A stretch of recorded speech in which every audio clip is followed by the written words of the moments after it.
I am Karen, and this is one of our graphic book sections in the library. This happens to have teen and adult. The word graphic novel was actually first used by Will Eisner back in the mid to late 70s, and was basically he is considered the father of the graphic novel, the modern graphic novel, and he's really how all of this is built and expanded over the years. This format is closer to storytelling through film than through reading, or to, a lot of people I found have trouble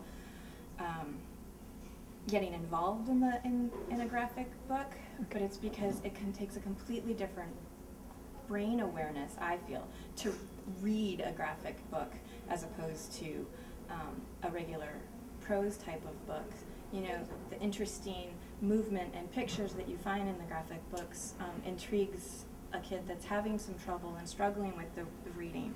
This collection is about 1,100 volumes at the moment, and it entails comic books and manga, which is a Japanese form of graphic novel that's relatively popular.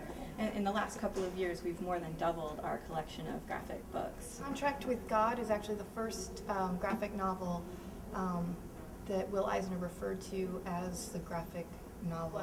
You would think of as old-fashioned comic books and comic strips, like the complete Peanuts.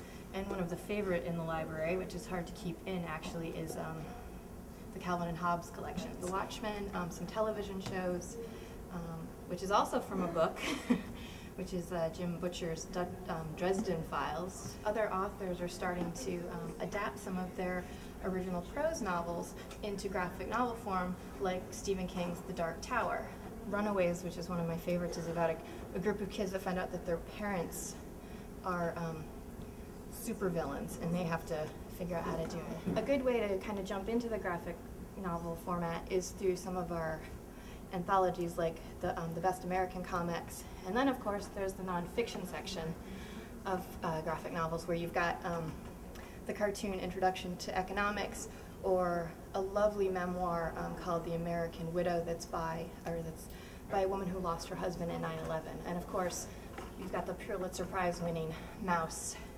So this is the Children's Library, and this is our children's graphic book collection, and it basically is rather similar in content to the adult with the downstairs collection.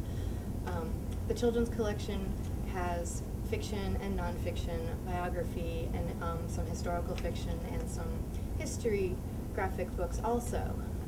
This collection has about 700 books in it, and a lot of them are actually out most of the time, so it's really great. The kids love the superheroes and some of the Calvin and Hobbes and Bone graphic novels. One of my all-time favorite graphic books in the children's department is called The Land of Sock Monster, and it's basically a story about what happens to your socks when the dryer eats them. Also, Owly is a great graphic book to start with for almost anyone, because there's actually no words, and you're basically telling the story, and it's about an owl and a couple of his friends who happen to be a worm, and it's kind of about the adventures of about their life, but because there's no words, basically whoever's reading the story is telling the story.